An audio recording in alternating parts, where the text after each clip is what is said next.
2021년 11월 3일 제1주차 수요 가정 예배를 하나님 앞에 드리시겠습니다. 함께 기도하시겠습니다. 사랑과 은혜가 한량없으신 아버지 하나님, 우리들을 그동안 코로나 바이러스로부터 여러 가지 사고로부터 보호하여 주심에 감사합니다. 아버지, 지금 이 땅에 코로나가 사라지지 않고 있습니다. 그러나 우리들에게 백신을 또한 주시고, 그리고 여러 가지 그 환경 속에서도 보호하셔서 우리들을 하루하루 살게 하시며, 그리고 예배를 드리게 하신 것 감사합니다. 우리가 서 있는 그곳에서 하나님을 예배하며 하나님을 기쁘시게 하는 주의 자녀들 되게 하여 주시옵소서. 오늘도 하나님 우리들에게 들려주시는 말씀을 듣게 하여 주시고, 오늘도 하나님을 기쁨으로 찬양하게 하여 주시옵소서. 예수님의 이름으로 기도하옵나이다. 아멘. 사도신경으로 신앙 고백하십니다. 전능하사 천지를 만드신 하나님 아버지를 내가 믿사오며 그 외아들 우리 주 예수 그리스도를 믿사오니 이는 성령으로 잉태하사 동정녀 마리아에게 나시고 본디오 빌라도에게 고난받으사 십자가에 못 박혀 죽으시고 장사한 지 사흘 만에 죽은 자 가운데서 다시 살아나시며 하늘에 오르사 전능하신 하나님 우편에 앉아 계시다가 저리로서 산 자와 죽은 자를 심판하러 오시리라. 성령을 믿사오며 거룩한 공예와 성도가 서로 교통하는 것과 죄를 사하여 주시는 것과 몸이 다시 사는 것과 영원히 사는 것을 믿사옵나이다. 아멘.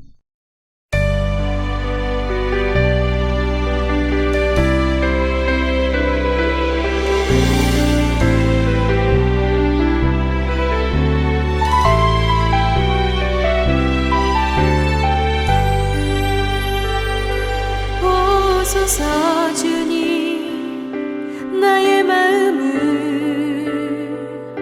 선한 것 하나 없습니다. 그러나 내 모든 것 주께 드립니다. 사랑으로 안으시고 날 새롭게 하소서. 주님 마음 내게 주소서. 내 아버지 주님 마음 내게 주소서. 나를 향하신 주님의 뜻이 이루어지도록 주님 마음 주소서. 오소서.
하나님의 말씀 같이 볼까요?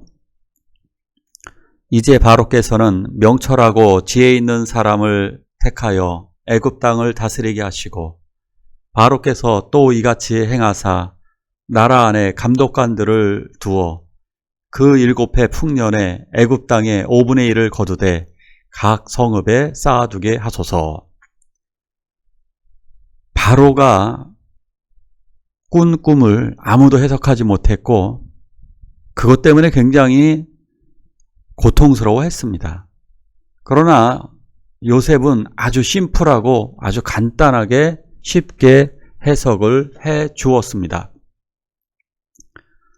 결국 7 살찐소와 7 충실한 이삭은 7년 풍년이란 사실, 그리고 그 후에 흉측하고 마른 소, 마른 이삭은 7년 대기근을 암시해 주는 것이라고 명확하게 이야기를 해줍니다. 자, 그렇다면 이제 7년 풍년 이후에 다가오는 7년 흉년에 어떤 일이 벌어지는가? 백성들은 기근으로 인해서 자기가 가진 것들을 모두 탕진하게 될 것이라고 이야기를 합니다. 그래서 요셉은 하나님이 주신 지혜로 바로 해결책을 제시해 줍니다. 첫째, 명철하고 지혜 있는 사람을 택하라. 애굽을 다스리고 이 문제를 해결하기 위해서는 명철하고 지혜로운 사람이 애굽을 다스려야 한다. 이렇게 제시를 해주는 것입니다. 이런 지도자가 나오기를 기도해야 합니다. 물론 TV에서 나오는 지금의 지도자들, 한국의 지도자들은 별로 그렇게 탐탁치 않은 분들이 있습니다. 그러나 그분들이 하나님이 그분들을 사용하셔서 그분들이 그 지혜를 가지고 하나님을 두려워하도록 우리가 기도해야 합니다. 하나님이 주신 지혜로 우리들도 살아야 합니다. 하나님의 지혜가 없으면 우리들은 그 일들을 감당해내지 못합니다. 우리는 크든 작든 책임을 가지고 있습니다. 그 책임을 감당하는 방법은 바로 지혜가 있어야만 하는 것입니다. 두 번째로 또 이렇게 제시를 해줍니다. 각 지방에 감독관을 두십시오.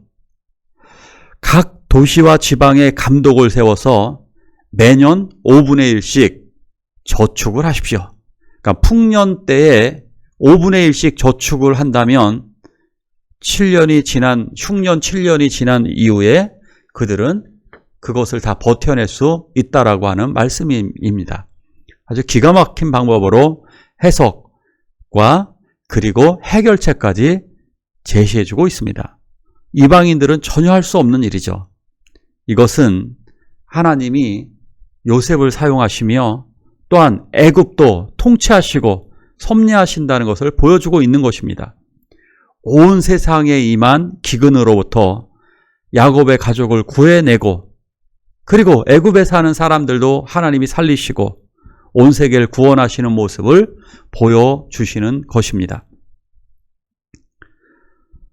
37절 볼까요? 바로와 그의 모든 신하가 이 일을 좋게 여긴지라. 바로가 그의 신하들에게 이르되 이와 같이 하나님의 영에 감동된 사람을 우리가 어찌 찾을 수 있으리요 하고 바로가 또 요셉에게 이르되 내가 너를 애굽 온 땅의 총리가 되게 하노라.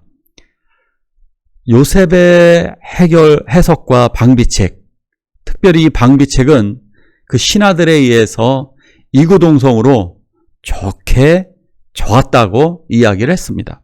정말 놀라운 거죠. 너무너무 이렇게 간단하고 명확한 해결책은 하나님의 사람이 아니고서는 불가능한 것입니다. 그래서 모두가 감탄을 합니다. 특히 바로가 감탄을 합니다. 하나님의 영에 감동된 사람, 우리가 어찌 이 세상에서 찾을 수 있을까? 가장 중요한 게 이것입니다. 하나님의 영에 감동된 사람입니다. 즉 성령에 충만한 사람, 그 사람이 세상을 바꾸는 것입니다. 성령은 우리를 지혜롭게 합니다. 42절에 보니까 자기의 인장 반지를 빼어 요셉의 손에 끼우고 그에게 세마포 옷을 입히고 금사슬을 목에 걸고 자기에게 있는 버금수레에 그를 태우매 무리가 그의 앞에서 소리 지르기를 엎드리라. 바로는 요셉을 국무총리로 삼습니다. 왕을 대행할 수 있는 중차대한 총리 대신직에 임명한 것입니다. 당시 세계 최고의 나라 대이집트 제국의 총리가 된 것입니다. 그것도 노예로 끌려왔던 자가 말입니다. 바로는 그 즉석에서 자기의 반지를 빼어줍니다. 그 반지는 바로의 권한을 부여해 주는 것입니다. 거의 왕적 권위라고 할 수 있죠. 그리고 옷은 세마포 옷을 선물로 줍니다. 세마포 옷은 고관들이 입던 최고급 옷, 신분이 변화됐음을 상징하는 것입니다. 그리고 금사슬을 또 줍니다. 목에 걸어줍니다. 금사슬 목걸이는 공직에 있는 자들에게 주어지는 최고의 명예이자 상징입니다. 그리고 버금수레를 내어줍니다. 그것을 태워줍니다. 버금수레, 서열상 2인자가 타고 갈 수 있는 최고의 수레입니다.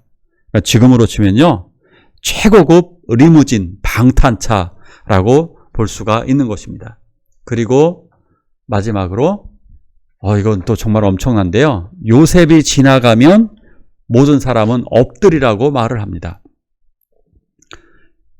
일개재수에 불과했던 요셉이 총리가 되어 모든 사람은 그에게 엎드리고 애굽 전역을 카퍼레이드 하듯이 거기를 순회를 합니다.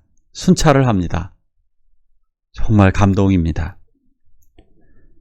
야고보서 1장 5절 다 함께 읽을까요? 너희 중에 누구든지 지혜가 부족하거든 모든 사람에게 후히 주시고 꾸짖지 아니하시는 하나님께 구하라. 그리하면 주시리라. 요셉의 성공 스토리는 성령이 주시는 지혜로 대답했고 일했기 때문입니다. 성령이 지혜를 주시면 우리들은 삶의 문제를 해결할 수가 있습니다. 왜 분노하나요? 지혜가 부족하기 때문입니다. 왜 싸움을 싸우나요?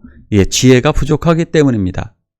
갈등을 해결할 수 있고 미래의 길을 열고 우리의 고민을 해결할 수 있는 가장 좋은 것은 하나님이 주시는 지혜로 살아야 한다는 것입니다. 바로 그 지혜는 기도할 때에, 또한 하나님의 말씀을 들을 때에, 주님을 묵상할 때에 지혜가 생깁니다. 우리도 신실하게 이 시간 함께 기도할까요?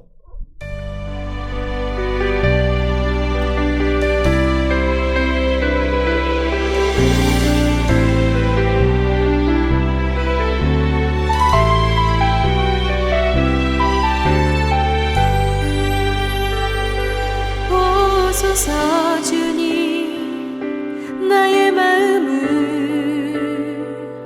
선한 것 하나 없습니다. 그러나 내 모든 것 주께 드립니다. 사랑으로 안으시고 날 새롭게 하소서. 주님 마음 내게 주소서. 내 아버지 주님 마음 내게 주소서. 나를 향하신 주님의 뜻이 이루어지도록 주님 마음 내게 주소서. 오소서.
주기도문으로 예배를 마치도록 하겠습니다.